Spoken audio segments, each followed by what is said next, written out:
इस पेड़ की स्टोरी 5000 साल की है। हाँ जी। और हम हैं राजा मोहर ध्वज जी के किले में, हाँ जी। राजस्थान। और गांव का नाम है ज्ञान सिंह जी, गढ़मोरा सर। गढ़मोरा। जी जी। भारत का अपने आप में काफ़ी बड़ा इतिहास है।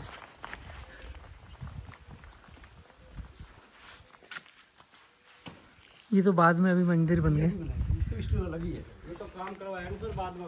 हाँ हाँ हाँ। सेपरेटिव वर्क्स हुआ, पूरा काम पहले खंडर हो गए थे। ये तो पहले अच्छा।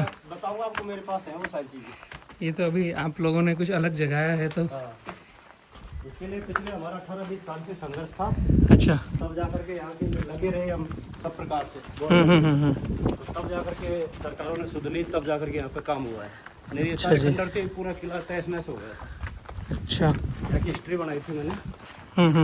टोटल उनको अधिकारियों को, कमिश्नर को और उनको दिया, पर्यटन मंत्री विभाग में इनमें। तब जाकर के बड़े लंबे संघर्ष के बाद गवर्नमेंट ने फिर यहाँ पर तुलसी मैया है स्वागत करने के लिए। नहीं, वो तुलसी नहीं है सर।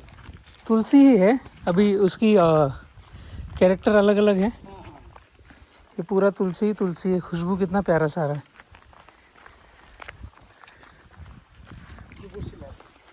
जिस पर रतन कमल को चीर के अपने हाथों से चीर के ओह वो शिला। क्या बात है। ये वो पेड़ है जिस पर मतलब सिर को बंधा था, और एक रत्न कमल के एक हिस्से को उसको क्या खिलाया था। अच्छा। और एक हिस्से को राजा रानी का महल है उधर वो सामने, हाँ हाँ हाँ। उसमें टांग दिया था। और यहाँ बैठ के फिर भगवान कृष्ण अर्जुन पूरा किला भी आएगा। ये वो शिला है जिसपे उनके बच्चे को उन्होंने बलि दिया था। अच्छा। ये पहले वहाँ थे सर कॉर्नर पर, ये काम चला रतन कुंवर। रतन कंवर, रतन कंवर। रतन कंवर।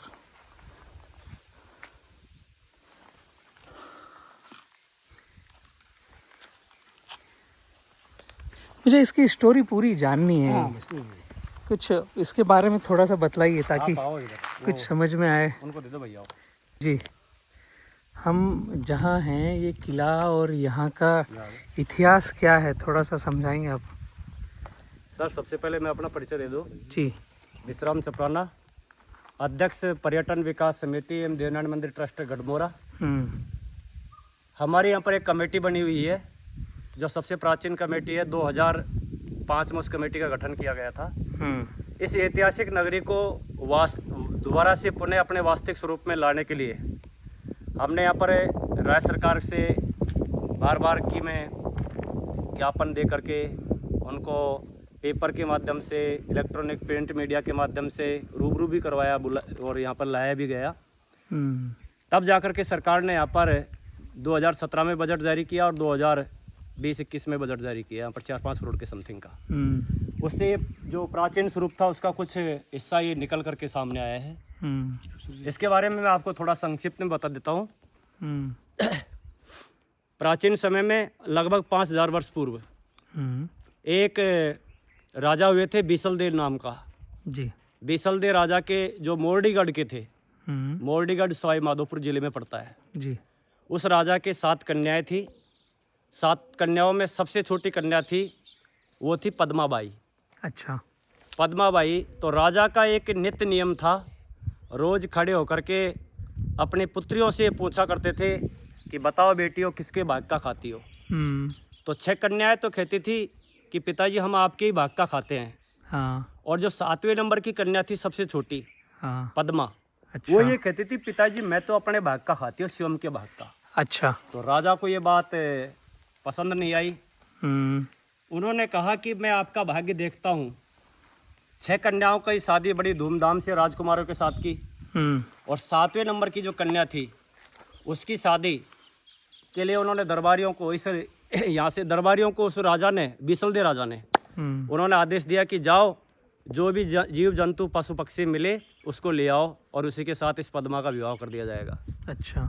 तो राजा के जो पहले उस सतयुग की बात है, ये ऐसे कहते हैं कि पहले क्या है कि आज तो हम फिर भी अवहेलना कर देते हैं, लेकिन पहले जो कहते थे वो करना पड़ता था। बड़े सत्यवादी लोग हुआ करते थे पहले। तो जैसे ही दरबारी गए, नगर से बाहर जाने के बाद में देखते हैं कि सर्वप्रथम उनको एक लंगड़ा मोर मिला। उस लंगड़े मोर को वो ले आए दरबार। राजा ने उस लंगड़े मोर के साथ में पद्मा का विवाह कर दिया। अच्छा। पद्मा अपने भाग्य पर विलाप करती हुई उस मोरपति के साथ में जंगल को प्रस्थान कर गई।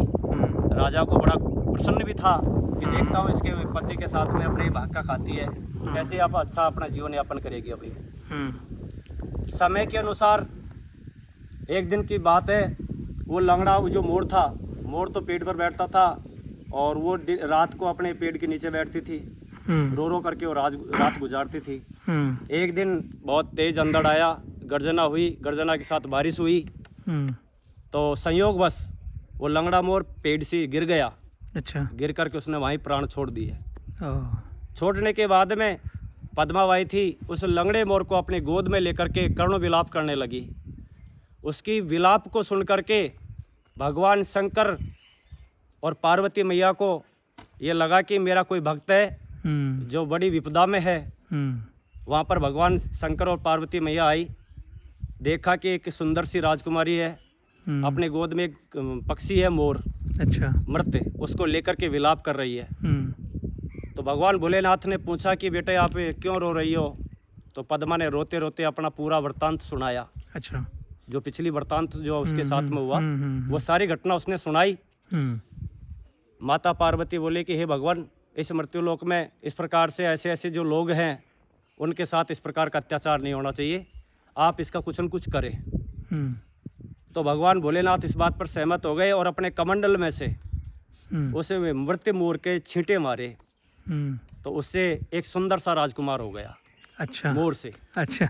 राजकुमार हो गया तो रानी वो पद्माबाई थी, उन्होंने मना कर दिया कि मेरे को तो मेरा मोर पति चाहिए। हाँ। क्योंकि मैं इसके साथ में अगर मैं रहूंगी तो मेरे पिताजी बोलेंगे कि एक मोर को छोड़ करके एक राजकुमार के साथ रहने लग गई, मैं अपने धर्म को नहीं छोड़ूंगी।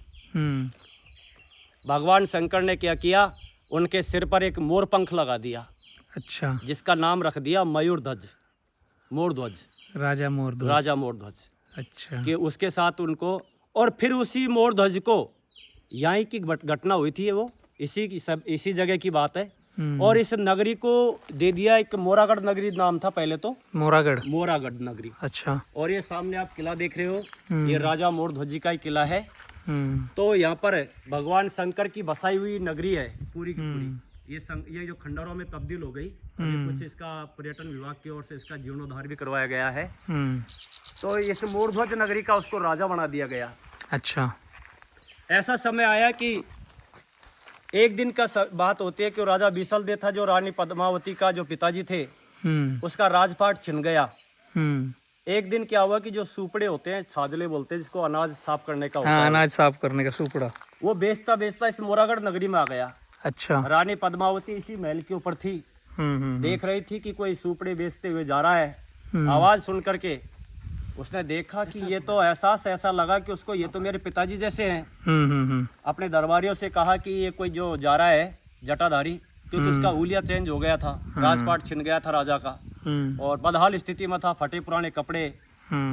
उनको बुलाया गया, बुलाने के बाद अपने दरबारियों से कहा कि इसको नहलाओ, अच्छे से अच्छे कपड़े पहनाओ इस आदमी को।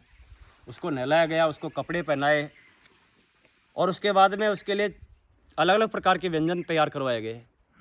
जैसे ही वो भोजन करने के लिए बैठे, वो भी सोच रहा था कि मेरे को इस जगह पर हो सकता है किसी राजा का राज दरबार है, अच्छा सेवा भावी राजा है, मेरी सेवा लड़की का ही है, उसको ये पता नहीं था जब तक। उनको ये लेकिन जैसे ही वो खाने के लिए बैठा भोजन, पद्माबाई आई, क्योंकि वो भी सोच नहीं सकता था सपने में कि ऐसा मेरी पद्मा के साथ हो सकता है। जैसे वो बैठा, ये पहला घास वो देने वाला था मुंह में, पद्माबाई ने उसका हाथ पकड़ लिया। हाथ पकड़ करके बोले कि मैं वही हूँ कि पिताजी मैं अपने ही भाग का खाती हूँ, आप किसके भाग का खाते हो? फिर भी राजा के चक्कर में पड़ गया, सोच में पड़ गया, क्योंकि उसने ये सोचा नहीं था कि ऐसे भी हो सकता है। उसको एक स्वप्न जैसा लगा इस बात पर, लेकिन फिर उसने कहा कि आप आगे पीछे देखिए, सोचिए, विचार कीजिए, मैं वही पद्मा हूँ जिसका विवाह आपने एक मोर पक्षी के साथ में किया था, आपकी बेटी। राजा ने देखता ही रह गया, बड़ा सदमा सा लगा कि मैंने उसका विवाह मोर के साथ किया था, लंगड़े के साथ में, ये राजमहल, यहाँ राजा और ये सब कुछ, ये कैसे? वो रानी ने पद्मावती ने अपना पूरा वृत्तांत, जो जो उसके साथ घटनाएं हुई, अपने पिताजी को सारा वृत्तांत उसके सामने बताया।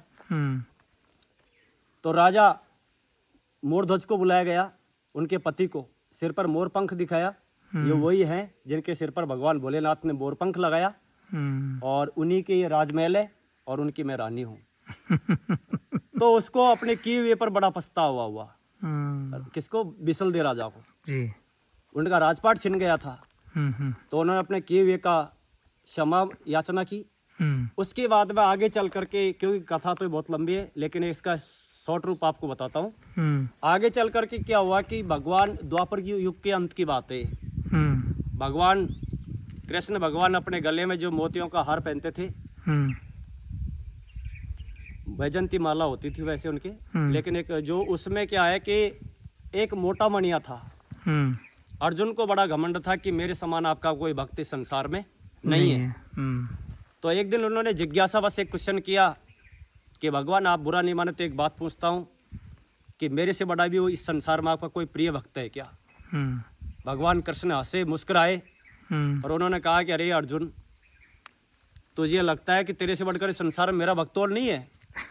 अर्जुन बोले कि भगवान मेरे को तो ऐसा लगता है कि मेरे से बड़ा कोई भक्त आपका नहीं हो सकता। अर्जुन का घमंड चकनाचूर करने के लिए भगवान कृष्ण इसी जगह पर यहाँ पर उनको अपना एक माया रूपी सिंह लेके आए। अच्छा। भगवान कृष्ण आए, अर्जुन आए, अपना वेश बदल करके, साधुओं का वेश बदल करके यहाँ पर आए इस राजा मोरध्वज के दरबार में। अच्छा। यहाँ करके अलख जगाई। राजा मोरध्वज को ये पता नहीं था कि भगवान है जो हमारी परीक्षा लेने के लिए आए हैं। राजा तो सिर्फ इतना जानता था कि मेरे दरबार पर कोई अगर भूखा आ गया तो मैं उसको भूखा नहीं जाने दूंगा, खाना खिलाने ही जाने दूंगा। यहाँ करके बोला कि हम तो संत हैं, काफी दिनों से भूखे हैं, आपका नाम दूर दूर तक जाना जाता है, आप बड़े दानवीर हैं। तो यहाँ करके उन्होंने कहा कि हमको भोजन चाहिए। साथ में एक सिंह लेके आए, माया रूपी सिंह था वो। तो कहा कि भगवान आपके लिए भोजन होगा। लेकिन उन्होंने फिर दूसरा क्वेश्चन किया कि भोजन तो कर लेंगे, लेकिन हमारे साथ में एक सिंह है, ये नरभक्षी सिंह है और इसको किसी मनुष्य का मांस चाहिए। शेर भी साथ में। तो भगवान थे, अंतर्यामी थे। उन्होंने सोचा कि राजा है, प्रजा में से किसी को बुला करके कटा देगा। तो उन्होंने कहा कि आपके ये पुत्र है ना? कि हाँ भगवान, एक पुत्र है मेरे, जिसको ताम्रध्वज बोला गया है शास्त्रों में, वैसे रतन कंवर ताम्रध्वज के नाम से तो है भगवान। तो और किसी का मांस नहीं चाहिए, आपके पुत्र का ही मांस होगा, तब तो हम भोजन करेंगे। वो एक बार तो उन्होंने सोच में पड़ गए, लेकिन रतन कंवर को बुलाया। रतन कंवर शहर खुश हो गया कि एक दिन ये शरीर काम आना है। मेरी वजह से अगर संत भूखे जाते हैं तो ये भी हमारा धर्म नहीं होगा। पिताश्री आप हंसते हंसते मेरा भोजन आराम से खिलाइए इनको। इतनी बड़ी सोच है। हाँ। मतलब कि यहाँ तक सोचते हैं कि मेरी वजह से कोई संत भूखा ना जाए। मतलब मैं मर जाऊंगा वो भी चलेगा, बट भूख मिटनी चाहिए। रानी से पूछा तो रानी एक बार थोड़ा सोच में डूब गई, लेकिन राजा रानी और पुत्र जो ताम्रध्वज रतन कंवर था, शहर खुश हो गए कि ठीक है, हमारी बलि दे दो, लेकिन ये भूखा नहीं जाए। आप सोच सकते हो कि इस प्रकार के भी कोई राजा हो सकते हैं। तो इस मोरध्वज, इस जो महल है यहाँ पर एक शर्त और रखी कि आप आरा चलाते वक्त दोनों राजा और रानी की आंखों में आंसू नहीं आने चाहिए। अगर आंसू भी आ गए किसी एक के तो हम भोजन नहीं करेंगे, भूखे चले जाएंगे। तो उन्होंने कहा कि भगवान नहीं आएंगे आंसू। आज सोच सकते हो, आज आप अपन क्या है, किसी जानवर को भी नहीं काट सकते। इकलौते जो हृदय का टुकड़ा होता है उसको काटना, हृदय विदारक कितना बड़ा सीन होगा, ये तो सब उसी समय की बात होगी, कल्पना से परे है। तो यहाँ इस शिला के ऊपर, ये शिला आप देख सकते हो, ये वही शिला है। अच्छा। ये शिला पहले वहाँ पर थी, लेकिन इसका काम करवाया जब शिला को यहाँ पर लिया है, नीचे पे बिठा के इस शिला पर रतन कंवर को बिठा दिया गया। ये वही शिला है। ये शिला पर रतन कंवर को बिठा करके वो हाथ जोड़ करके यहाँ बैठ गया। हो सकता है फोक्सा रहा होगा इधर। रतन कंवर को बिठा दिया। राजा और रानी आरा चलाने लगे। ये पूरी नगरी बसी हुई थी यहाँ पर, खंडरम हो गई। सारी नगरी के लोग इकट्ठे हो गए, सोचने लगे कि राजा रानी पागल हो गए, हमारे बच्चे को ही काट रहे हैं, जो अपने बच्चे को चीर रहे हैं एक संतों के चक्कर में। राजा रानी को डांटने फटकारने लगे कि तुम क्या कर रहे हो, भला बुरा कहने लगे। पूरी नगरी गमहीन माहौल में डूब गई।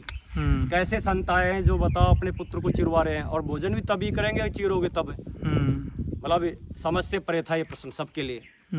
लेकिन जो भी था, राजा रानी आरा चलाते गए, पुत्र बैठा रहा हाथ जोड़ करके। और उसको 2 भागों में उसको बांट दिया। अच्छा। राजा और रानी ने। तो उसके बाद में एक चीर को सिंह के आगे डाल दिया और अच्छा। एक चीर को इस महल के अंदर। अच्छा। आपको दिखाऊंगा बाद में, ऊपर किले पर महल में। इस महल में एक चीर को वहां पर रख दी और एक चीर को सिंह खा गया, जो नरभक्षी सिंह था, माया रूपी सिंह बना के लाए थे वो तो। अब राजा रानी भोजन के लिए बैठे कि कहा कि 5 पत्तल लगाए जाए, 5 पत्तल लगाया जाए, सारी चीज आएंगी। तो एक तो राजा के लिए, एक रानी के लिए, एक भगवान कृष्ण के लिए, एक अर्जुन के लिए, एक रतन कंवर के लिए। इधर को रानी ने भोजन तैयार किया, रसोई तैयार की। तो जब जैसे भोजन तैयार हुआ, राजा रानी ने कहा कि भोजन तैयार है प्रभु, आप भोजन कीजिए, कि 5 पत्तल लगाओ। कि 5 किसके लिए? हम तो 4 ही हैं, सिंह को तो मांस डाल ही दिया। कि एक रतन कंवर के लिए चाहिए, कि जिस पुत्र को हमने अपने हाथों से चीर दिया, जिसको हमने हाथों से चीर दिया, वो कहाँ से आएगा? क्या आप हमारे अब जले पर नमक छिड़कने का काम नहीं करे प्रभु, तो ठीक रहेगा। कि नहीं, आप अपने पुत्र को आवाज लगाओ। जैसे ही कहाँ से लगाए कि आप पुत्र को आवाज लगाओ, तो राजा ने बड़ी करुणा भरी आवाज के साथ में पुत्र रतन कंवर को आवाज लगाई। पूरी नगरी देख रही है इकट्ठे होकर के इस जगह पर, बेटे रतन कंवर, बेटे रतन कंवर। तो एक चीर जो इस महल में रखी हुई थी, अच्छा, वो वापस जीवित होकर के, पुनर्जीवित होकर के, अच्छा, सबके बीच आ गया रतन कंवर। अरे वाह! सारी नगरी के लोग जय जयकार लगाने लगे। भगवान ने तुरंत अपना चतुर्भुज रूप धारण कर लिया। चतुर्भुज रूप धारण करते ही सारी नगरी के लोग थोड़ी देर पहले जो गमहीन माहौल में थे, भगवान के जय जयकार लगाने लगे कि भगवान आपकी लीला अपरंपार है, कोई पार नहीं पा सकता आपका। और रतन कंवर ने सबके चरणों में आकर के नतमस्तक हुआ, चरण वंदन किए। इधर को अर्जुन देख रहा था, अर्जुन का स्वतः ही घमंड दूर हो गया कि देख लिया आपने मेरा भक्त, भोजन के खातिर अपने इकलौते पुत्र को चीर दिया और भूखा नहीं जाने दिया। अर्जुन का इस जगह पर भगवान ने घमंड का चकनाचूर किया था, घमंड को दूर किया था, वो यही जगह है। इसके बाद में बताया गया, भगवान ने कहा कि आप जो वर मांगे वो मांगे। तो राजा मोरध्वज ने कहा कि भगवान मेरी तो यही आपसे विनती है कि ये पूरी नगरी मेरी वैकुंठ धाम को चली जाए। अच्छा, एक तो पहली इच्छा तो ये है। दूसरी ये है कि आप भविष्य में कलयुग में ऐसी परीक्षा मत लेना, अन्यथा आपका कोई नाम नहीं लेगा। ऐसी परीक्षा नहीं लेना आप कभी भी। तो उन्होंने कहा बिल्कुल कलयुग में ऐसी कोई कठिन परीक्षा नहीं लेंगे हम। और तीसरी बात, भगवान ने कहा कि पूरी नगरी उनके आशीर्वाद से पूरी नगरी वैकुंठ धाम को चली गई। और कह के ये गए कि आने वाले समय में ये नगरी राजा मोरध्वज की नगरी के नाम से फेमस होगी, दूर दूर तक के लोग यहाँ पर आएंगे।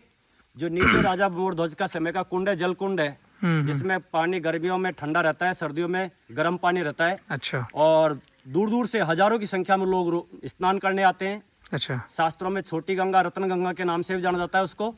और ये एक प्रकार से टूरिस्ट पैलेस है, यहाँ फॉरेन से भी लोग आते हैं और यहाँ करके बड़ी अद्भुत शांति प्राप्त करते हैं अपने आप में। इतनी साक्षात में इसका पुराना इतिहास है, स्टोरी है कि ये वही बड़ का पेड़ है जो जहाँ पर भोजन हुआ, और ये वही शिला है जहाँ पर रतन कुंवर जी का बलिदान दिया गया। ये बरगद का पेड़ हुआ है सर, जो उनके साथ बताते हैं जो शेर था और जो हाथी हुआ करता था राजा का, उसको जो खूंटा बोलते हैं, उसमें यह बांधते थे। ये पहले हमने यहाँ देखा था, हमारे बड़े बुजुर्ग हमने भी देखा था, ये पेड़ रखे हैं यहाँ पे। लेकिन इसके तंतु बढ़ते गए और ये आगे बढ़ता गया। इसमें आज भी कोई कौवा नहीं बैठता है। अच्छा। हाँ, और ये 5000 वर्ष पुराना ये बरगद का पेड़ है। इसमें कौवा नहीं बैठता है? कौवा नहीं बैठता है इसके ऊपर। अच्छा जी। और ये 5000 वर्ष पुराना वृक्ष है। उसमें बोर्ड में लिखा भी है, इधर को आप वो सामने पीला पीला बोर्ड लग रहा है। एक संत था, उत्तराखंड से आए थे, अभी ये बोर्ड लग रहा है। उन्होंने 3 महीने अखंड तपस्या की थी यहाँ पर, इसी के नीचे। अभी यहाँ अभी ये लग रहा है, ये बनाया था उन्होंने, क्योंकि बाहर से आया, वो हिमालय वगैरह दूर दूर बड़ी बड़ी जगहों पर वो तपस्या की है। यहाँ दूर दूर से लोग आते हैं, शोध करते हैं और यहाँ आने के बाद रुकते हैं, कैंप लगाते हैं रात्रि को। और ऐसे नहीं है कि राजस्थान के अलावा भारतवर्ष के आपके यूपी, एमपी, हरियाणा, दिल्ली में पूरे भारत से लोग आते हैं। तो हमें भी किले का दर्शन करने को मिलेगा। अब आपको आगे किले का देखिए आप जी। तो इस प्रकार से इसका इतिहास बड़ा अद्भुत रहा है। बहुत ही शानदार, बढ़िया बात है जी। आओ आप दिखाते हैं सर।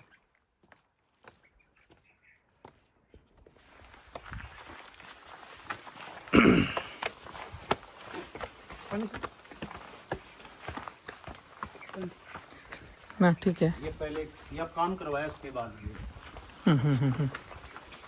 कई मूवियाँ शूट हुई है यहाँ पर, प्राचीन उसी का कुछ भी है थोड़ा। अच्छा।